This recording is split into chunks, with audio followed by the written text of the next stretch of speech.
안녕하세요, 잡시광입니다. 지난 2월 13일 군 당국이 한국형 미사일 방어 체계의 핵심 무기로 손꼽히는 장거리 지대공 미사일 LSAM의 시험 발사에 성공한 것으로 확인됐습니다. 어제 일부에서 이에 대한 내용을 전달드렸었는데요. 그리고 한국은 이외에도 촘촘한 다층 방공망을 위해 추가적으로 다양한 무기 개발도 이어가고 있습니다. 이번 영상에서는 그 외의 방공 무기들에 대해 자세히 알아보도록 하겠습니다. 국가연은 LSAM 발사에 앞서 같은 날 진행한 장사정포 요격체계, 일명 한국형 아이언돔의 개발을 위한 해군 개량형 미사일 시험 발사도 성공한 것으로 확인됐습니다. 장사정포 요격체계는 여러 장소에 유도탄 발사대를 설치해 돔 형태의 방공망으로 둘러싸 날아오는 장사정 포탄을 요격하는 체계로 이스라엘의 아이언돔이 같은 형태의 요격체계로 유명합니다. 그런데 한국의 LAMD는 이스라엘의 아이언돔보다 훨씬 뛰어난 성능으로 개발될 예정으로 전세계 군 관계자들의 관심을 한몸에 받고 있기도 한데요. LAMD, 저고도 미사일 방어체계는 LSAM이 수행하는 고고도 방어, 천공 블록2가 수행하는 중고도 방어에 이어서 7km 이하의 저고도 미사일 방어를 담당하는 요격체계입니다. 즉, 북한이 발사하는 방사포 요격이 주요 목표이지만 필요하다면 북한의 단거리 탄도미사일 요격도 수행할 수 있습니다.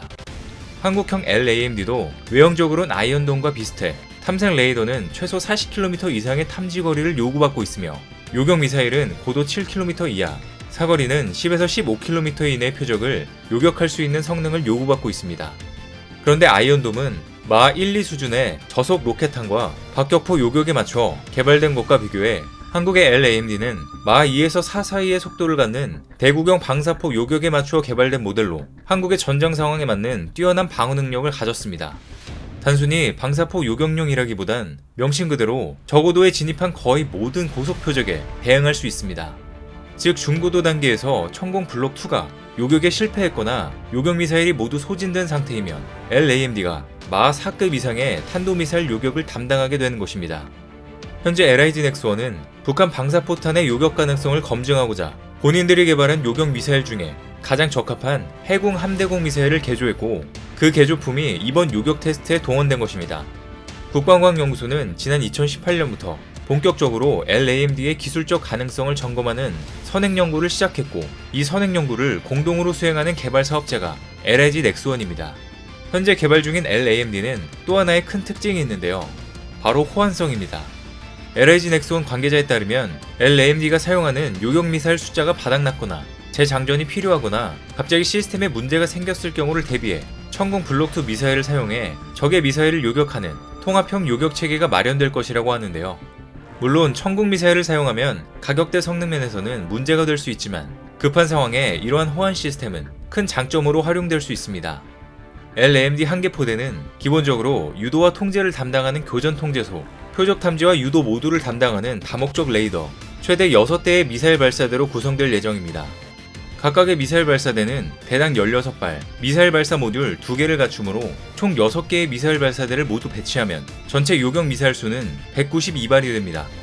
이번에 시험 발사를 성공적으로 마친 만큼 올해 말이나 내년부터는 탐색 개발을 본격적으로 시작할 예정입니다. 뿐만 아니라 23일 같은 날 북한의 탄도미사일을 방어할 수 있는 새로운 레이저 대공무기도 시험 발사했는데요. 한국형 스타워즈 기술로 알려진 대공무기를 직접 시험 발사하는 것은 이번이 처음입니다. 국방과학연구소는 한화와 함께 지난 2019년부터 레이저 대공무기 블록 1 개발에 착수했으며 2024년 육군 방공부대의 전력화를 목표로 하고 있습니다. 고정형으로 운용될 예정이며 중요 시설에 대한 드론 및 무인기 방공작전에 사용될 예정입니다. 이는 전 세계적으로 저가형 드론 공격 사례가 보고됨은 물론 무인 정찰기, 자주포 체계가 육군의 주력 무기 시스템으로 떠오르고 있기 때문인데요. 이미 95개국 이상이 감시 표적 탐지에 무인기를 활용하고 있으며 최소 20개국 이상이 정규군용 공격 드론을 사용하고 있습니다. 레이저 무기는 이러한 드론, 무인기들을 공격하기 위한 체계로 전자기력, 전자기파 등으로 대표되는 지향성 에너지 중 고출력 에너지인 레이저를 활용한 무기 체계를 말합니다. 레이저 대공무기는 빛의 속도로 발사되기 때문에 사실상 회피가 불가능하고 탄환이나 포탄처럼 포물선으로 날아가지 않고 직진하기 때문에 정확성이 매우 뛰어납니다. 그리고 중력의 영향을 받지 않아 광속으로 다표적 동시 교전이 가능합니다. 또 가성비도 매우 뛰어난데요. 출력에 따라 차이가 있지만 레이저는 한 발에 1,000원에서 2,000원 정도의 비용밖에 들지 않습니다. 레이저 대공무기 블록 1은 20kW의 출력으로 3km 이내에서 비행하는 쿼드 드론 혹은 고정익 무인기를 요격할 수 있습니다. 그리고 앞으로 레이저 대공무기 블록 2를 개발해 30kW로 이동하는 적까지 요격하고 블록 3에서 100kW의 출력까지 갖추는 것이 목표입니다. 그래서 우리 군은 차세대 게임 체인저 중 하나로 평가받는 레이저 무기 체계를 조기에 전력화하고 더 강한 육군으로 도약하기 위한 본격 행보에 나서고 있습니다.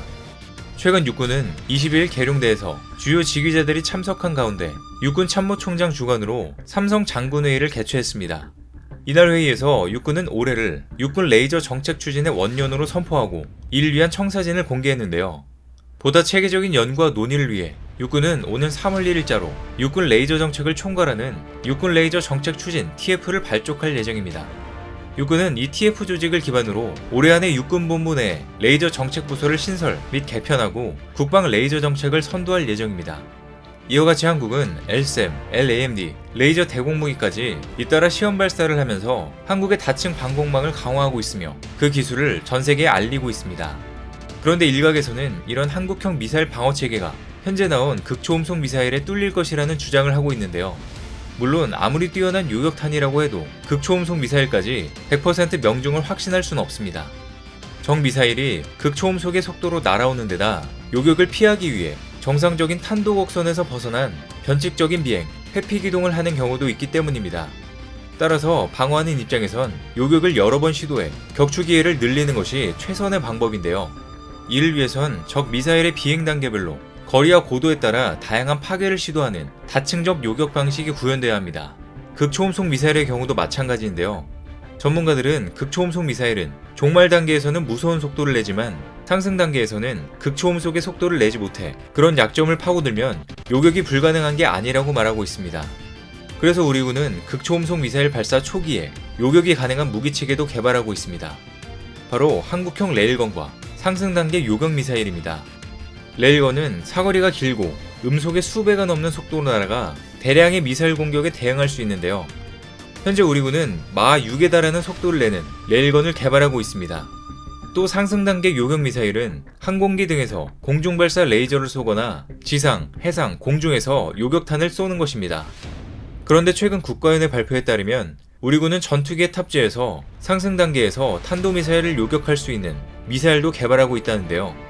북한이 탄도미사일을 발사 시 이를 인공위성과 조기경보기 등으로 탐지하고 이 같은 정보를 바탕으로 무인기가 공중발사 요격탄을 발사해 격추한다는 것입니다. 이렇게 레일건과 상승 단계 요격 미사일 두 기술을 모두 활용한다면 한국의 다층 방공망은 한 단계 업그레이드 되는 것으로 전 세계 어디에 내놔도 손색 없는 방공체계가 될 것입니다. 뿐만 아니라 우리나라 도심을 지키기 위해 서울 한복판에 있는 빌딩에서도 방공을 철저히 감시하고 있는데요. 수도 서울 하늘을 방어하는 수방사 제1방공여단은 서울 안팎에 은밀하게 배치되어 있습니다. 산 정상과 고층 빌딩에 마련한 방공 진지에서 적 항공기나 미확인 비행체가 나타나면 즉각 대응에 나섭니다. 방공의 상징과도 같은 20mm 대공포 발칸과 휴대용 대공미사일로 프랑스에서 도입한 미스트랄과 국산 신궁이 배치되어 있습니다. 이들은 대한민국 수도 서울을 적으로부터 보호하기 위해 철저한 대공 방어 임무를 수행하고 있는데요. 사실상 이러한 방공 진지는 수도 서울을 지키는 도심 속 GOP와 같은 역할을 합니다. 현재 러시아의 우크라이나 침공으로 전 세계 국제 정세가 혼란의 상황이 연출되고 있는 가운데 한반도 주변은 북한의 미사일이 고도화되고 중국과 일본의 위협까지 급부상하면서 방공망이 더욱더 중요해지고 있습니다. 그 와중에 한국은 LSAM, MSAM, LAMD, 레이저 대공무기, 레일건, 상승 단계 요격 미사일 등과 도심의 방공 진지까지 촘촘한 다층 방공망을 준비해가며 한국형 미사일 방어 체계 구축을 위해 현재까지도 많은 이들이 노력을 멈추지 않고 있습니다. 오늘 준비한 소식은 여기까지입니다. 댓글을 통한 여러분들의 많은 의견 기다리겠습니다. 많은 분들의 생각이 모였을 때 진정 가치 있는 지식이 완성될 것입니다. 시청해주셔서 감사합니다.